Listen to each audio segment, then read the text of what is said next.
Grabe init mga gar, no? Dahil dyan, gagawa tayo ng isang masarap na konyelo. Gusto nyo ba yon? Tara, let's go! So ito mga gar, no? Huhugasan muna natin itong toge natin. Ayan. Tapos, proceed tayo sa next step natin mga gar.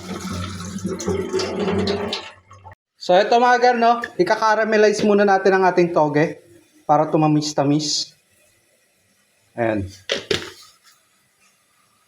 Tapos, meron pa tayo dito matcha powder. Kaya lagyan natin siya ng konti. Ayan. Tapos, haluin natin mga gar.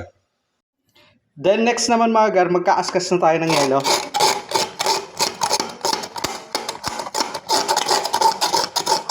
Ito yung pinakamahirap dito pag gumagawa ng konyelo mga gar eh.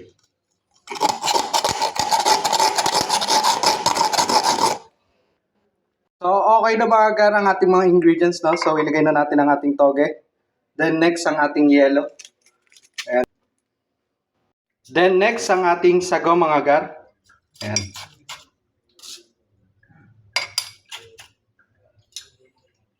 Saka natin ilalagay ulit yung ating toge at yung sabaw mga gar.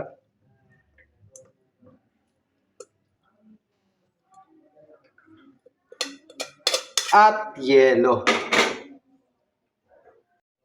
Then lalagyan natin siya ng asukal mga gar para manamis-namis naman syempre. Ayan.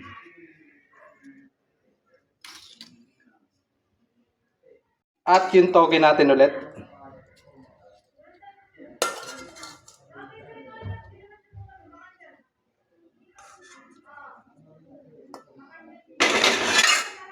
Finishing touch natin mga gar is itong evap na gatas. Ayan.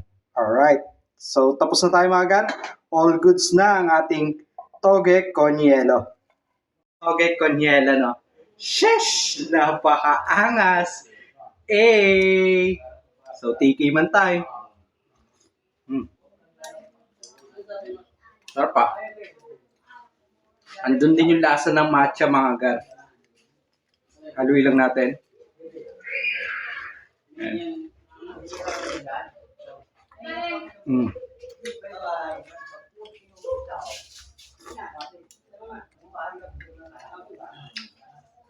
Malutong-lutong pa ang ating toge mga gar.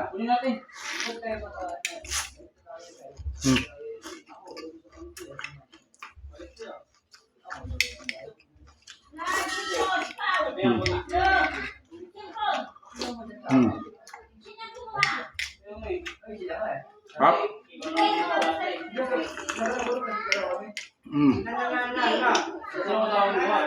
So hanggang dito na mga gar.